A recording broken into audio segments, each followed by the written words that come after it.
Hi friends, welcome back to Jessy's tasty pan. ഇന്ന് ഞാൻ വന്നിട്ടുള്ളത് പഴം വെച്ച് ചെയ്യുന്ന ഒരു ചട്ടിപ്പത്തിരിയുടെ റെസിപ്പിയുമായിട്ടാണ്. ഇത് നമുക്ക് നോമ്പുതുറ സമയത്തും അല്ലാത്ത സമയത്തുമൊക്കെ വളരെ എളുപ്പത്തിൽ തയ്യാറാക്കാൻ പറ്റുന്ന നല്ലൊരു ടേസ്റ്റി ആയിട്ടുള്ള ഒരു റെസിപ്പിയാണ്. അപ്പോൾ നമുക്കിതെങ്ങനെ തയ്യാറാക്കി നോക്കാം.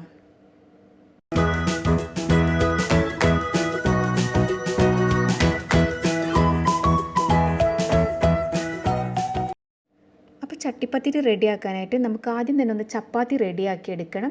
അതിനായിട്ട് ഞാനിവിടെ 1.5 കപ്പ് മൈദ എടുത്തിട്ടുണ്ട്. ഇതിലേക്ക് നമുക്ക് പാകത്തിന് ഉപ്പ് ചേർത്ത് കൊടുക്കാം. ഉപ്പ് ചേർത്ത് നന്നായിട്ടൊന്ന് മിക്സ് ചെയ്ത ശേഷം നമുക്കിതിലേക്ക് പാകത്തിന് വെള്ളം ഒഴിച്ച് ചപ്പാത്തിക്കെല്ലാം കുഴച്ചെടുക്കുന്നത് പോലെ കുഴച്ചെടുക്കാം.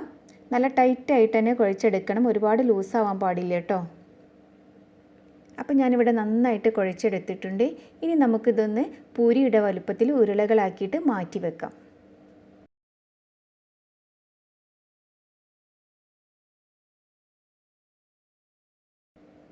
അപ്പോൾ ഞാനിവിടെ എല്ലാം പൂരിയുടെ വലിപ്പത്തിലുള്ള ഉരുളകളായിട്ട് മാറ്റി വെച്ചിട്ടുണ്ട്. ഇനി നമുക്കിതൊന്ന് പരത്തിയെടുക്കാം. പൂരിയുടെ അതേ വലിപ്പത്തിൽ തന്നെ പരത്തിയെടുത്താൽ മതി. ആദ്യം ഞാൻ 3 മാവ് വെച്ചിട്ട് പൂരിയുടെ വലിപ്പത്തിൽ പരത്തിയെടുക്കുന്നുണ്ട്. അപ്പോൾ 3 ഇവിടെ റെഡി ആയി കഴിഞ്ഞിട്ടുണ്ട്. ഇതിൻ്റെ മുകളിൽ നമുക്ക് കുറച്ച് നെയ്യോ ഓയിലോ അങ്ങനെ എന്തെങ്കിലും ഒന്ന് സ്പ്രെഡ് ചെയ്ത് കൊടുക്കാം.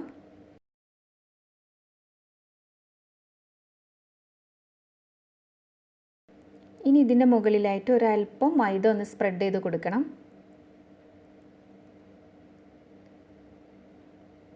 ഇനി ഇതിൻ്റെ മുകളിലായിട്ട് ഒരു പൂരിയും കൂടി വെച്ച് ഒന്ന് കൈകൊണ്ട് പ്രസ് ചെയ്ത് കൊടുത്ത ശേഷം വീണ്ടും കുറച്ച് നെയ്യ് സ്പ്രെഡ് ചെയ്ത് കൊടുക്കാം. എന്നിട്ട് വീണ്ടും കുറച്ച് മൈദ ഇട്ട് കൊടുക്കാം. ഇങ്ങനെ ഓരോ ലെയർ നമുക്ക് ചെയ്തെടുക്കാം. എത്ര വേണമെങ്കിലും ചെയ്തെടുക്കാം കേട്ടോ. ഞാനിവിടെ ആദ്യം 3 ചപ്പാത്തി വെച്ചിട്ടാണ് ചെയ്തെടുക്കുന്നത്.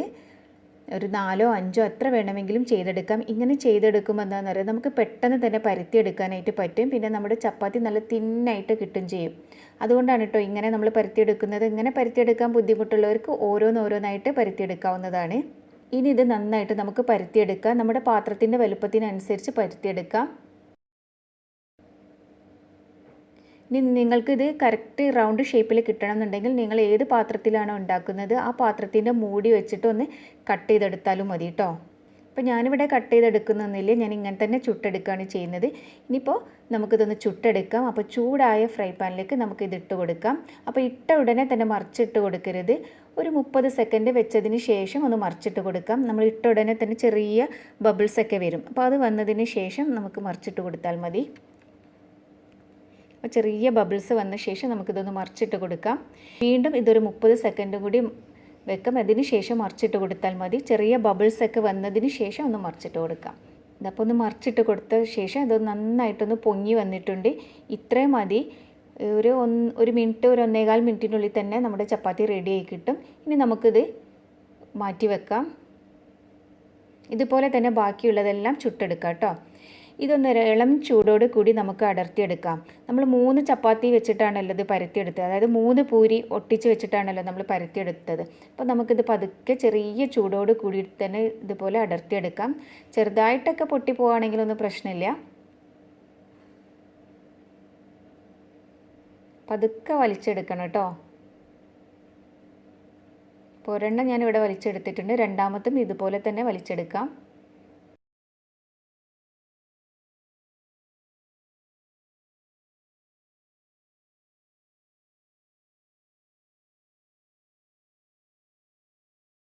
ഇങ്ങനെ പരത്തി ചുട്ടെടുക്കുമ്പോൾ നമ്മുടെ ചപ്പാത്തി നല്ല തിന്നായിട്ട് കിട്ടും. നിങ്ങൾക്ക് കാണുമ്പോൾ തന്നെ മനസ്സിലാവും നല്ല തിന്നായിട്ടാണ് ഇരിക്കുന്നത്.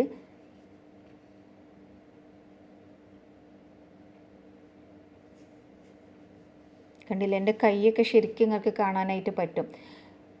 ഇങ്ങനെ തിന്നായിട്ട് കിട്ടാൻ വേണ്ടിയിട്ടാണ് കേട്ടോ നമ്മളിങ്ങനെ 3 പൂരിയും 4 പൂരിയൊക്കെ വെച്ച് പരത്തുന്നത്. നിങ്ങൾക്ക് എത്ര എണ്ണം വേണമെങ്കിലും ഇതുപോലെ അട്ടി വെച്ചിട്ട് പരത്തിയെടുക്കാവുന്നതാണ്.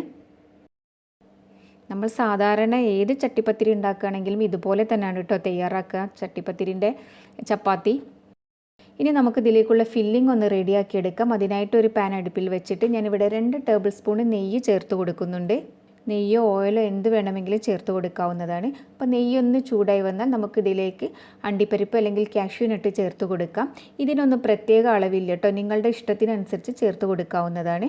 അപ്പോൾ കാഷ്യൂ നട്ട് ഒന്ന് മൂത്ത് വന്നാൽ ഇതിലേക്ക് കുറച്ച് കിസ്മിസും കൂടി ചേർത്ത് കൊടുക്കാം. രണ്ടും ഒരുമിച്ച് ചേർക്കുമ്പോൾ പെട്ടെന്ന് തന്നെ കിസ്മിസ് കറുത്തു പോകും. അതുകൊണ്ടാണ് ആദ്യം കാഷ്യൂ നട്ട് ചേർത്ത് കൊടുത്ത ശേഷം നമ്മൾ കിസ്മിസ് ചേർത്ത് കൊടുക്കുന്നത്. അപ്പോൾ അത് രണ്ടും ഒന്ന് മൂത്ത് വന്നാൽ നമുക്കിതിലേക്ക് ചെറുതായിട്ട് അരിഞ്ഞ നേന്ത്രപ്പഴം ചേർത്ത് കൊടുക്കാം. ഞാനിവിടെ 4 നേന്ത്രപ്പഴമാണ് എടുത്തിട്ടുള്ളത്. അതൊന്ന് നെയ്യിലൊന്ന് മൂപ്പിച്ചെടുക്കാം. അപ്പം നേന്ത്രപ്പഴത്തിനും പ്രത്യേകിച്ച് അളവൊന്നുമില്ല, നിങ്ങൾക്ക് എത്രത്തോളം ഇഷ്ടമാണോ അത്രത്തോളം ചേർത്ത് കൊടുക്കാം. ഇനി ഇതിലേക്ക് നമുക്ക് മധുരത്തിനനുസരിച്ച് പഞ്ചസാര ചേർത്ത് കൊടുക്കാം. അപ്പോൾ പഴത്തിൻ്റെ മധുരം നോക്കിയിട്ട് വേണം കേട്ടോ പഞ്ചസാര ചേർത്ത് കൊടുക്കാനായിട്ട്. അപ്പോൾ പഞ്ചസാര ചേർത്തൊന്ന് ഇളക്കി കൊടുത്ത ശേഷം ഞാൻ ഇതിലേക്ക് 1/2 കപ്പ് തേങ്ങ കൂടി ചേർത്ത് കൊടുക്കുന്നുണ്ട്. അപ്പോൾ തേങ്ങ കൂടി ചേർത്ത് നന്നായിട്ടൊന്ന് മിക്സ് ചെയ്തെടുത്ത ശേഷം നമുക്കിതിലേക്ക് നല്ലൊരു ഫ്ലേവറിനായിട്ട് ഒരു 1/2 ടീസ്പൂണ് ഏലക്കാപ്പൊടിയും കൂടി ചേർത്ത് കൊടുക്കാം. അപ്പോൾ ഏലക്കാപ്പൊടി ചേർത്ത് മിക്സ് ചെയ്ത ശേഷം നമുക്കിവിടെ തീ ഓഫാക്കാം. ഇനി നമ്മുടെ ചപ്പാത്തി മുക്കിയെടുക്കാനായിട്ട് ഞാനിവിടെ 4 കോഴിമുട്ട എടുത്തിട്ടുണ്ട്. ഇതിലേക്കൊരു 3 ടേബിൾ സ്പൂൺ പഞ്ചസാര ഞാൻ ചേർത്ത് കൊടുത്തിട്ടുണ്ട്. ഇതിലേക്ക് 1/4 ടീസ്പൂണ് ഏലക്കാപ്പൊടി ചേർത്ത് കൊടുക്കാം. ഇതിനോടൊപ്പം തന്നെ 1/2 കപ്പ് പാലും കൂടി ചേർത്ത് നമുക്ക് നന്നായിട്ടൊന്ന് പഞ്ചസാര അലിയുന്നത് വരെ ഒന്ന് മിക്സ് ചെയ്തെടുക്കാം. അപ്പോൾ പഞ്ചസാര ഒക്കെ അലിഞ്ഞ് വന്നിട്ടുണ്ട്. അപ്പോൾ നമ്മുടെ മിക്സ് ഇവിടെ റെഡി ആയിട്ടുണ്ട്. ഇനി നമുക്ക് ചട്ടിപ്പത്തിരി തയ്യാറാക്കാം. അപ്പോൾ നമ്മൾ ഏത് സോസ് പാനിലാണോ അല്ലെങ്കിൽ ഫ്രൈ പാനിലാണോ തയ്യാറാക്കുന്നത് അതിലേക്ക് ഒരല്പം ഓയിൽ ഒഴിച്ച് കൊടുത്തിട്ട് എല്ലാ ഭാഗത്തേക്കും ഒന്ന് ചുറ്റിച്ച് കൊടുക്കാം. ഇനി നമ്മൾ തയ്യാറാക്കിയ ചപ്പാത്തി ഓരോന്നെടുത്തിട്ട് നമ്മൾ തയ്യാറാക്കിയ മുട്ടക്കൂട്ടിൽ ഒന്ന് നന്നായിട്ടൊന്ന് മുക്കിയെടുത്ത ശേഷം നമ്മുടെ സോസ് പാനിലേക്ക് വെച്ച് കൊടുക്കാം. നിങ്ങൾ ഉണ്ടാക്കിയ ചപ്പാത്തി ചെറുതാണെങ്കിൽ കട്ട് ചെയ്തിട്ടൊക്കെ വെച്ച് കൊടുക്കാവുന്നതാണ് കേട്ടോ. ഇനി ഇതിൻ്റെ മുകളിലായിട്ട് ഞാൻ കുറച്ച് ഫില്ലിങ് ഇട്ട് കൊടുക്കുന്നുണ്ട്. ഞാൻ വളരെ കുറച്ച് ഫില്ലിംഗ് ആണ് കേട്ടോ ഇട്ട് കൊടുക്കുന്നത്. നിങ്ങളുടെ ഇഷ്ടത്തിനനുസരിച്ച് ചേർത്ത് കൊടുക്കാവുന്നതാണ്. ഇനി ഇതുപോലെ തന്നെ ഓരോന്നും നമുക്ക് മുട്ടയിൽ മുക്കിയിട്ട് ഇതിൻ്റെ മുകളിൽ വെച്ച് കൊടുക്കാം. എന്നിട്ട് ഫില്ലിംഗ് ഇട്ട് കൊടുക്കാം.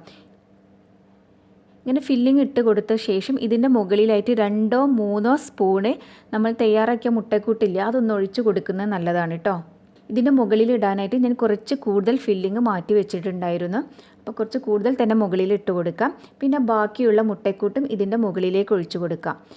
ഇനി ഇതിൻ്റെ മുകളിലായിട്ട് ഞാൻ 2 ടേബിൾ സ്പൂൺ ഓയിലും കൂടി ഒഴിച്ചു കൊടുക്കുന്നുണ്ട്. ഇനി നമുക്കിതൊരു ചെറിയ തീയിൽ ഒരു 15 മിനിറ്റ് വേവിച്ചെടുക്കാം. വളരെ ചെറിയ തീയിൽ വേണം കേട്ടോ വേവിച്ചെടുക്കാനായിട്ട്.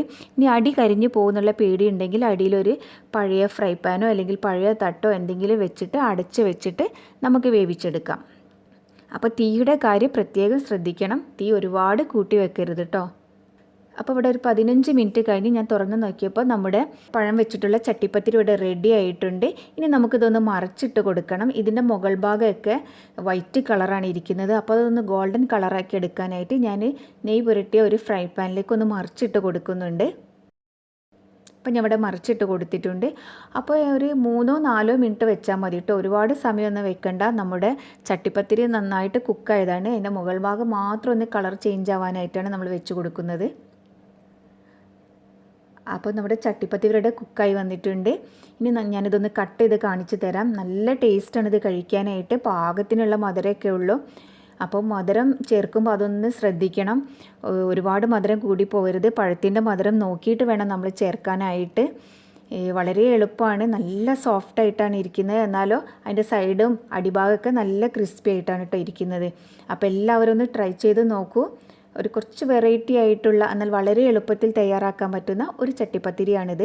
ഇതിൻ്റെ മുമ്പും ഞാൻ ഒരു 3-4 ചട്ടിപ്പത്തിരിൻ്റെ റെസിപ്പി ഇട്ടിട്ടുണ്ട്. അത് കാണാത്തവരുണ്ടെങ്കിൽ ഒന്ന് പോയി കണ്ടു നോക്കണേ. ഞാൻ ഇതിൻ്റെ ലിങ്ക് ഡിസ്ക്രിപ്ഷൻ ബോക്സിൽ കൊടുക്കാം. ഒന്ന് സ്പൈസി ആയിട്ടുള്ള ചട്ടിപ്പത്തിരി പിന്നെ മധുരത്തിൽ ചെയ്യുന്ന 2 തരത്തിലുള്ള ചട്ടിപ്പത്തിരി ഞാൻ ഇട്ടിട്ടുണ്ട്.